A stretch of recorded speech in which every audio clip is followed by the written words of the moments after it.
बिहार के बाद बंगाल की बारी। मोदी नीतीश की रणनीति से गिरेगा ममता का किला। बिहार विधानसभा चुनाव के बाद कई राज्यों में चुनाव होने हैं। उन राज्यों के लिए बीजेपी ने अपने राजनीतिक आधार के मजबूत होने का दावा करना शुरू कर दिया है। बिहार चुनाव के बाद भारतीय जनता पार्टी के नेता अब पश्चिम बंगाल जीतने का दावा कर रहे हैं, पर क्या यह वाकई संभव है? क्योंकि बिहार चुनाव ने ममता बनर्जी को भी पूरी तरीके से डरा दिया है, जिसका कच्चा चिट्ठा सामने आया है। नमस्कार, कैपिटल टीवी का खास शो कच्चा चिट्ठा देख रहे हैं आप। मैं हूं आपके साथ हर्ष भारद्वाज। बिहार में जिस तरह के चुनाव परिणाम आए हैं, वो भारतीय जनता पार्टी के लिए नई रणनीति का नया स्वरूप जरूर खड़ा कर रहे हैं। यही वजह है कि भारतीय जनता पार्टी 2026 के 5 अप्रैल महीने में होने वाले पश्चिम बंगाल चुनाव को लेकर अभी से जीत का दावा करना शुरू कर चुकी है। बिहार से बीजेपी को क्या नया मिला? बिहार विधानसभा चुनाव 2025 में इस बार बिहार में कई नए राजनीतिक समीकरण गढ़ दिए गए। अब तक राजनीतिक समीक्षक इस बात को मानते रहे थे कि देश में जो शहरी विधानसभा सीटें हैं, उनको बीजेपी आसानी से जीत लेती है, लेकिन ग्रामीण क्षेत्रों में अभी बीजेपी की उतनी पकड़ मजबूत नहीं है। 2025 के बिहार विधानसभा चुनाव में भारतीय जनता पार्टी और नीतीश कुमार की जनता दल यूनाइटेड ने गठबंधन के नए आधार को खड़ा कर दिया। बिहार में जिस वोट बैंक पर परंपरागत वोट बैंक की बात होती थी, वो दावा भी टूट गया और इसके कई नए उदाहरण खड़े हो गए। बंगाल जीत के दावे करने लगे बीजेपी नेता। भारतीय जनता पार्टी और जनता दल यूनाइटेड के साथ ही एनडीए गठबंधन के घटक दलों ने उन क्षेत्रों में अपनी उपस्थिति दर्ज कराई जहां एनडीए कमजोर मानी जाती थी। बिहार में जाति समीकरण के आधार पर देखा जाए तो वहां भी एनडीए मजबूती से खड़ी है।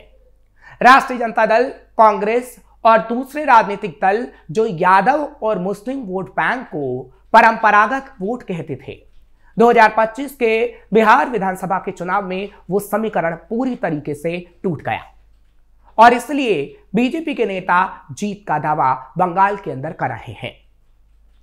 बिहार विधानसभा 2025 के चुनाव के बाद जो राजनीतिक हालात बने हैं, उसमें तमाम बड़े नेता ये दावा कर रहे हैं कि बिहार के बाद अब पश्चिम बंगाल में जीत दर्ज करना है।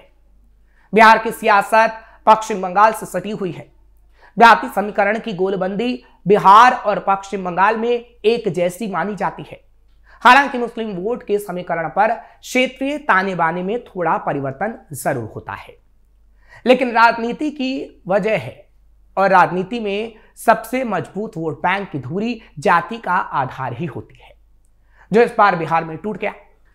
भारतीय जनता पार्टी के नेताओं को इस बात का अंदाजा हो गया है कि अब मुस्लिम यादव समीकरण जिस तरीके से बिहार में टूटा, इसका फायदा कई और जगहों पर मिल सकता है। पश्चिम बंगाल को जीतने का दावा छत्तीसगढ़ के मुख्यमंत्री, उप मुख्यमंत्री, वित्त मंत्री सहित तमाम बड़े नेताओं ने किया।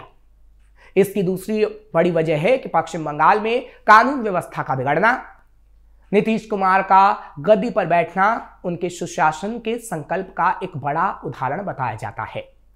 अब पश्चिम बंगाल से जंगल राज को खत्म करने की रणनीति राजनीति का मुख्य हिस्सा बन रही है। भारतीय जनता पार्टी के नेताओं के राजनीति का आधार भी पश्चिम बंगाल के मेडिकल कॉलेज में डॉक्टर से दुष्कर्म, हिंदू मुस्लिम तुष्टीकरण की राजनीति, एसआईआर का विरोध बीजेपी के लिए मजबूत राजनीतिक मुद्दा इसलिए बनता जा रहा है क्योंकि पश्चिम बंगाल में ममता बनर्जी के लिए जो मुद्दे हैं, बिहार में उन्हीं मुद्दों को हराकर भारतीय जनता पार्टी चुनाव जीती है। एसआईआर का विरोध नहीं आया का। राहुल गांधी ने पूरे देश में सबसे पहले एसआईआर का विरोध बिहार में शुरू किया। लगभग 15 दिनों की यात्रा का परिणाम नतीजों के तौर पर कुछ नहीं निकला। भारतीय जनता पार्टी को सामने रख करके तेजस्वी यादव मुस्लिम राजनीति की बात करते रहे। इस बार तेजस्वी यादव की पूरी राजनीति को ही बिहार की जनता ने नकार दिया। ममता बनर्जी को एसआईआर का विरोध और मुस्लिम वोट बैंक पर पकड़ दो ऐसे बड़े आधार हैं जिन पर जीत का दारोमदार टिका है। लेकिन बिहार के आए चुनाव के परिणामों ने तृणमूल कांग्रेस के लिए भी परेशानी इस रूप में खड़ी कर दी है कि विकसित भारत का नारा गांव की बढ़ती आर्थिक संरचना, संसाधनों को बढ़ाने के लिए सरकार द्वारा किए जा रहे प्रयास, जो विकसित बिहार के लिए एक चुनौती माना जाता था, उसे बिहार में आत्मसात किया गया। अब ये बात मानी भी जा रही है कि बिहार में बदलाव किया जा सकता है। यही वजह है कि विकास के उसी एजेंडे पर बिहार की जनता ने वोट दिया। यहीं से ममता की तृणमूल कांग्रेस को पश्चिम बंगाल में राजनीतिक समीकरण के मुद्दों वाली राजनीति का वोट बैंक डगमगाने लगा।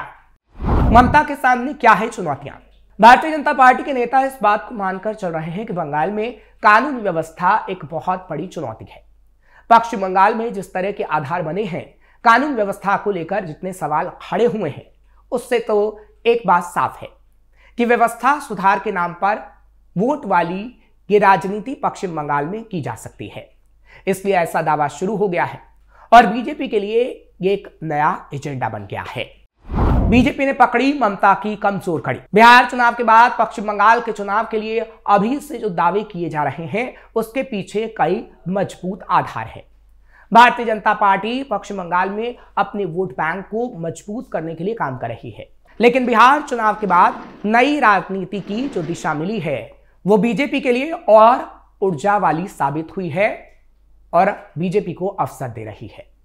पश्चिम बंगाल के लिए भारतीय जनता पार्टी के पक्ष में जो चीज मजबूत है, वो ममता बनर्जी के लिए राजनीतिक रूप से कमजोर होती कड़ी के तौर पर देखी जा रही है। बीजेपी की मजबूती के कई कारण। हालांकि भारतीय जनता पार्टी के लिए पश्चिम बंगाल का एक मजबूत आधार देश के स्तर पर नरेंद्र मोदी के राजनीतिक विरोध का था, जिसमें कभी नीतीश कुमार द्वारा बनाया जा रहा गठबंधन था, जिसमें ममता बनर्जी भी शामिल थी। देश में बीजेपी ने इस बात को मजबूती से जनता के समझ में रखा कि जो विरोध पश्चिम बंगाल में ममता बनर्जी कर रही हैं, जो विरोध बिहार में नीतीश कुमार कर रहे हैं, जो विरोध दिल्ली में केजरीवाल कर रहे हैं, जो विरोध झारखंड से हेमंत सोरेन कर रहे हैं, वो नरेंद्र मोदी का विरोध नहीं, देश के विकास का विरोध है। देश के जनमानस में एक बात बैठी हुई है कि नरेंद्र मोदी सिर्फ विकास का काम कर रहे हैं।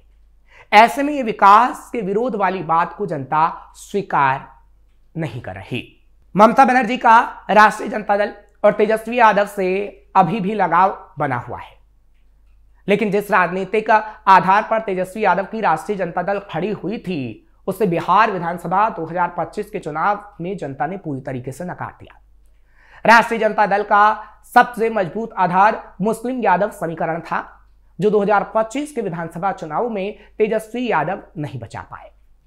यह ममता बनर्जी के लिए राजनीतिक तौर पर चिंता का विषय है। जिस वोट बैंक को ममता अपना मान रही हैं, उसका कितना आधार बचेगा, ये देखने वाली बात होगी, क्योंकि जैसा बिहार में हुआ वैसा बंगाल में हो सकता है। ममता बनर्जी का कांग्रेस पार्टी के साथ समझौता नहीं होगा, यह तो बिल्कुल साफ है। ऐसे में पश्चिम बंगाल में ममता बनर्जी की पार्टी अकेले चुनाव लड़ेगी। इसके लिए बीजेपी के हर समीकरण का तोड़ निकालना ममता बनर्जी के लिए बड़ी चुनौती है।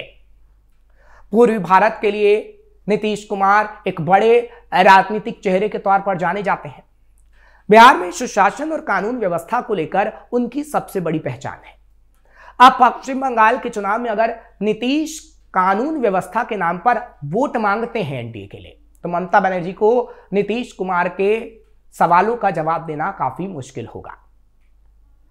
ममता के लिए कानून व्यवस्था के सवाल पर उत्तर देना नीतीश के गठबंधन और समीकरण वाले आधार पर सवाल खड़ा कराएगा, क्योंकि ये लोग उस वक्त एक साथ थे और एक मंच पर खड़े होकर मोदी की मुखालफत कर रहे थे। अब बात पिछड़ा वोट बैंक की भी करते हैं, क्योंकि बिहार में पिछड़ा वोट बैंक पहली बार भारतीय जनता पार्टी, जनता दल यूनाइटेड और एनडीए के घटक दलों के साथ जुड़ा है। यह सबसे बड़ी चुनौती पश्चिम बंगाल में ममता बनर्जी के लिए खड़ी होगी। भारतीय जनता पार्टी के लिए पश्चिम बंगाल में मजबूत होने का सबसे बड़ा आधार बन सकती है। यह कहा जा सकता है कि बिहार ने इस बार जाति से ऊपर जाकर वोट दिया है। यह वोट विकास को लेकर गया है या किसी और विश्वास पर, यह तो जनता जनार्दन का ही फैसला है। लेकिन एक बात पूरे दावे के साथ कही जा सकती है कि जिस वोट बैंक को बांट करके देखा जाता था, उस वोट बैंक ने विकास के नाम पर एकजुटता दिखाई। पश्चिम बंगाल में भारतीय जनता पार्टी मजबूती के साथ चुनाव लड़ेगी और उसके दावे को बिहार से इसलिए किया जा रहा है क्योंकि जिस मुस्लिम वोट बैंक को लेकर बिहार में कहा जाता था कि ये कभी भी राष्ट्रीय जनता दल को छोड़कर नहीं जाएगा, वह वोट भी एनडीए की तरफ इस वक्त शिफ्ट हो गया और बंगाल में भी ऐसा देखने को मिल सकता है और बीजेपी की जीत सुनिश्चित हो सकती है। फिलहाल आपको ये खबर कैसी लगी कमेंट सेक्शन में जरूर बताएं। खबर को लाइक शेयर करें, कैपिटल टीवी को सब्सक्राइब करना मत भूलिएगा।